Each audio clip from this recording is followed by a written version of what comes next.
నీ మంత్రిని పట్టుకొని ఇంకొక సహచర మంత్రి దున్నపోతంటే మాట్లాడరు. ఈ సొల్లు లక్ష్మణ్ ఏమో ఈయన పెద్ద మునగడని చెప్పేసి ఆయన ప్రెస్ మీట్ ఆయన మాట్లాడతాడు. మరి నినియాల వాడు మోపాడు మా దగ్గర మా ఎంపీ కిరణ్ కుమార్ రెడ్డి, చామల కిరణ్ కుమార్ రెడ్డి, మలం కిరణ్ కుమార్ రెడ్డి ఆడు అది మలమే నా దృష్టిలో. నోటికి ఏదో వస్తుంది మాట్లాడు. మీకు ఒక సీట్ రాలేదు, మీకు డిపాజిట్ రాలేదు కంటోన్మెంట్లా. ఈ చామల కిరణ్ కుమార్ రెడ్డి నా కాన్సెన్సే, తుంగతుర్తి నియోజకవర్గం, శాలిగారవరం మండలం. ఈయనకి జెడ్పీటీసీ టికెట్ ఇవ్వలే, ఇండిపెండెంట్గా పోటీ చేసిండు. వంకాయ గుర్తు వచ్చింది, 100 ఓట్లు వచ్చినాయి. వంకాయ గుర్తు మీద 100 ఓట్లతో వచ్చినోడు వీడు డిపాజిట్ల గురించి మాట్లాడుతున్నాడు, మా పార్టీ గురించి. ఏదో కాంగ్రెస్ బీఫామ్ ఇచ్చింది, ఏదో బయటపడ్డావు, అయితే అయినా ఒకసారి ఎంపీ అయినావు. ఇక రేవంత్ రెడ్డిని ప్రసన్నం చేసుకోవాలని ఆయన ఇప్పుడు బయట మాట్లాడుతున్న మాటలు. అసలు నేను పీసీసీ ప్రెసిడెంట్ అయితే అప్పుడే మొత్తం ఢిల్లీలో అందరికాడికి నేనే తిప్పినాను, పీసీసీ ప్రెసిడెంట్ చేయించిన. ఆయన పాదయాత్ర చేసేటప్పుడు నేనేమడి తిరిగినా, ఇవాళ నేను పోతే కూడా నన్ను పట్టించుకోవట్లేడు, కూర్చో అంటలేడు. కాబట్టి జూబ్లీస్ కాంగ్రెస్ ఓడిపోతేనే బాగుంటుంది, మా వాళ్ళకి బుద్ధి వస్తుందని కిరణ్ కుమార్ రెడ్డి గారే మాట్లాడుతున్నాం, మేం కాదు. అంటే మీ అహంకారం ఏడిదాకా చేరిందో అర్థం చేసుకోరు. ఇక కనీసం జూబ్లీస్లో ఓడిపోతున్నా మమ్మల్ని పట్టించుకుంటాడు ముఖ్యమంత్రి అంటుండు కిరణ్ కుమార్ రెడ్డి. కాంగ్రెస్ పార్టీ ఓడిపోతున్నా మమ్మల్ని పట్టించుకుంటా, లేకపోతే నెతికెక్కినాయి, నేను సపోర్ట్ చేసిన ఆయన పీసీసీ అయ్యండు అని మాట్లాడుకుంటా మళ్ళా దాన్ని కవర్ చేసేందుకు కింద ప్రెస్ మీట్ పెట్టి మీకు ఇది రాలేదు, మీకు అది రాలేదు, ఆంబోతు లెక్క తిరుగుతురు. ఎవరు ఆంబోతు? మీ అభ్యర్థి అంటున్నావో ఎవరినట్టువో నాకే తెలియదు. మరి మీ ఆంబోతు మీరే ఆలోచించుకోవాలి. వాడు ఎంత దొంగ అంటే రాహుల్ గాంధీ సంతకాన్ని ఫోర్జరీ చేస్తే వాని పార్టీలోకి వెళ్ళి సస్పెండ్ చేసిర్రు. కాంగ్రెస్ పార్టీనే రాహుల్ గాంధీ సంతకాన్ని ఫోర్జరీ చేసేటువంటి 420 చీటర్ని కాంగ్రెస్ పార్టీకి వెళ్ళి సస్పెండ్ చేసిర్రు.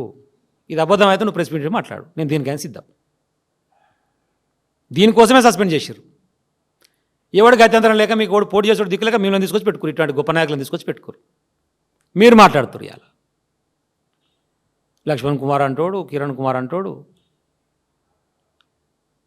ఇలాంటి చీటర్ కిరణ్ కుమార్ రెడ్లు, సొల్లు లక్ష్మణ్ కుమార్లు హరీష్ రావు గారి గురించి మాట్లాడే స్థాయి కాదు.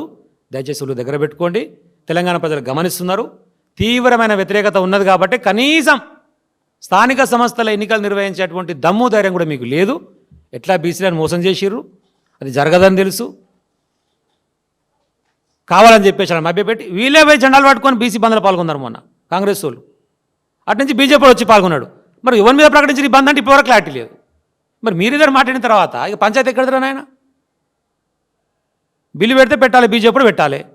లేదు నిజంగా ప్రేమ ఉందనుకో, రాహుల్ గాంధీ ప్రైవేట్ బిల్లుని పెట్టాలి కదా. ఇప్పుడు బీజేపీ కలిసి రాడో తెలిసిపోద్ది కదా, వారి రంగు తెలిసిపోద్ది కదా. కాంగ్రెస్ నిజంగా చిత్తశుద్ధి ఉంటే రాహుల్ గాంధీని ప్రవేశపెట్టమని చెప్పండి ప్రైవేట్ బిల్లు. బీజేపీ చెప్తుందో చెప్పదో తెలిసిపోతుంది. రామూర్తి గౌడ్ అని చెప్పేసి మా కాన్సెన్స్ ఆయన ఒక బీసీ ప్రెసిడెంట్ ఉంటాడు. వాళ్ళందరూ బంద్లో పాల్గొంటే వాళ్ళని కొట్టి తీసుకుపోయి కేసులు పెట్టి ఒక రోజు మొత్తం స్టేషన్లు ఉంచితే వాడు పాపం హాస్పిటలైజ్ అయ్యండి మావాడు. మరి మీరే వచ్చి నిలబడుతుంది బీసీ బంద్లో, మీరే జెండాలు పట్టుకుంటారు, మళ్ళీ మీరే కేసులు పెడతారు. ఇవన్నీ కూడా ప్రజలు గమనిస్తున్నారు. ఒక నాయకుని గురించి, ఒక స్థాయి కలిగిన నాయకుని గురించి మాట్లాడేటప్పుడు ఒళ్ళు దగ్గర పెట్టుకొని మాట్లాడితే బాగుంటుంది లక్ష్మణ్ కుమార్ గారు. ఇక ఓటీపీ కేసులో 1 టైం పాస్వర్డ్ అంటారు కదా, ఇవన్నీ ఒకసారి వచ్చేది కేస్తే మళ్ళీ గెలిచేగా పీకేగా వీడుతున్నా ఏది కూడా లేదు. ప్రజలకు కూడా అర్థమైపోయింది.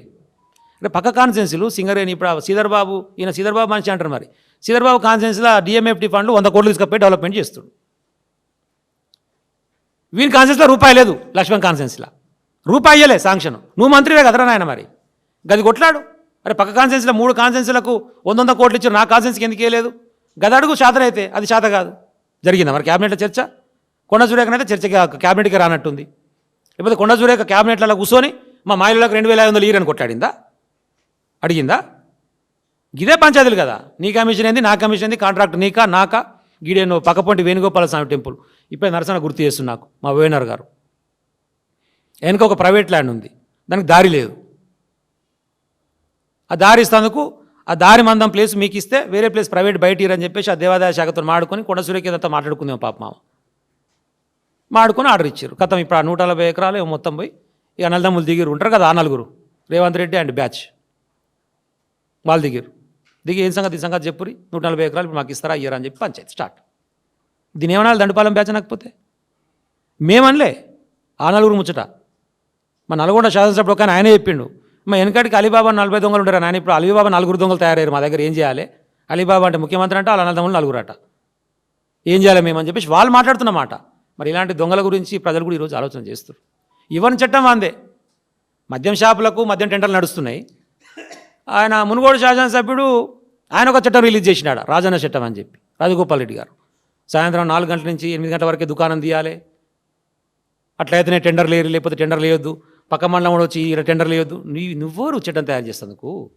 గవర్నమెంట్ ఏం చేస్తుంది? దాన్ని బాటంగా చెప్పి మాట్లాడితే కూడా ఒక్కడు మాట్లాడిన లేడు ఇప్పటి వరకు. ఒక ఎక్సైజ్ మంత్రో ఓ ముఖ్యమంత్రి ఇదేం పద్ధతి అని మాట్లాడిన లేడు. మా వాళ్ళు లోపల మాడుకుంటారు.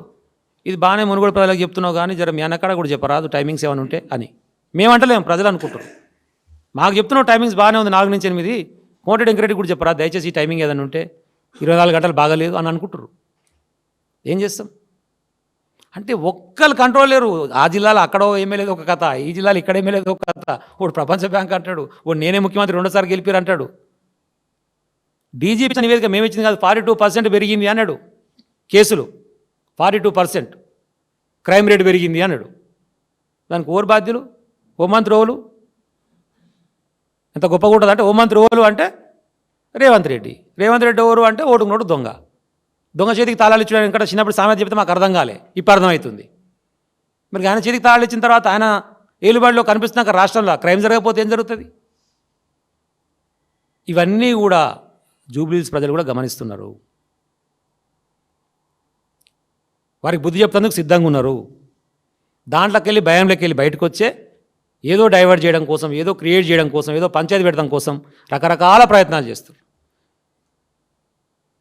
మీరు మాట్లాడేటప్పుడు ఒళ్ళు దగ్గర పెట్టుకొని మాట్లాడుర్రి. ఇక మీదట ఎప్పుడు మాట్లాడినా నా ఇష్టం వచ్చినట్టు మాట్లాడతా అంటే తెలంగాణ ప్రజలు ఉపేక్షించరు. మళ్ళీ ప్రజాక్షేత్రంలో బుద్ధి చెప్పడం అది ఎట్లా ఖాయం. కానీ మీకే నోరుందని మాట్లాడితే మీకంటే గట్టిగా మాట్లాడగలుగుతాం, మీకు కావాల్సిన లాంగ్వేజ్లో చెప్పగలుగుతాం. కాబట్టి ఇప్పటికైనా ఒళ్ళు దగ్గర పెట్టుకొని లక్ష్మణ్ కుమార్ అయినా కిరణ్ కుమార్ రెడ్డి అయినా జాగ్రత్తగా మాట్లాడండి.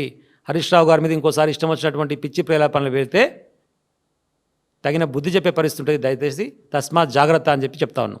జై తెలంగాణ, జై కేసీఆర్.